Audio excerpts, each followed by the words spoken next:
ஹாய்ங்க. எல்லாரும் எப்படி இருக்கிறீங்க?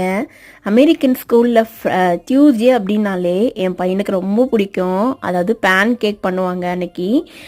ஸோ லஞ்ச் மெனுவில் பேன் கேக் அப்படின்னாலே தம்பி வந்து நான் அங்கே போய் சாப்பிட்றேம்மா அப்படின்னு சொல்லுவான். சரி, அதனால இன்னைக்கு எனக்கும் ஹஸ்பண்ட்க்கு மட்டும் தானே அப்படின்னு சொல்லிட்டு நான் லேட்டாக தாங்க மதியம் லஞ்சுக்கு குக் பண்ணேன். இன்னைக்கு நான் லஞ்சுக்கு என்ன பண்ணியிருந்தேன் பார்த்தீங்கன்னா, கேரட் பீட்ரூட் வந்துட்டு பாயில் மெத்தடில் ட்ரை பண்ணலாம், பாயிலிங் மெத்தடில் பொரியல் பண்ணிடலாம் அப்படின்னு சொல்லிட்டு எல்லாத்தையுமே இட்லி தட்டில் வச்சு பாயில் பண்ண ஸ்டார்ட் பண்ணிட்டேன். இந்த டைம் ஃபஸ்ட்டு பருப்பும் சேர்த்து பண்ணேங்க. பருப்பை ஒரு கீழே இருக்க தட்டில் வந்து பாயில் பண்ணிவிட்டு அப்புறம் மேலே வந்துட்டு கேரட் பீட்ரூட்டை வந்து ஸ்லைஸ் பண்ணி போட்டுட்டு அதையும் பாயில் பண்ணேன். அப்புறம் என் ஹஸ்பண்ட் வந்து இன்னைக்கு வந்து ரைஸ் தான் வேணும்னு கேட்டிருந்தாங்க. அதனால கொஞ்சம் புளிக்குழம்பா பண்ணலான்னு சொல்லிட்டு பயிரை நைட்டே ஊற வச்சிருந்தேன். கத்திரிக்காய் உருளைக்கிழங்குலாம் போட்டு பயிறு போட்டு புளிக்குழம்பு மாதிரி தாங்க பண்ணியிருந்தேன். சாப்பிட்றதுக்கு நல்லா டேஸ்டாகவே இருந்தது. நைட் சப்பாத்தி பண்ணியாச்சு. அதை வச்சு டுமாரோ ஷார்ட்ஸில் மீட் பண்ணலாங்க.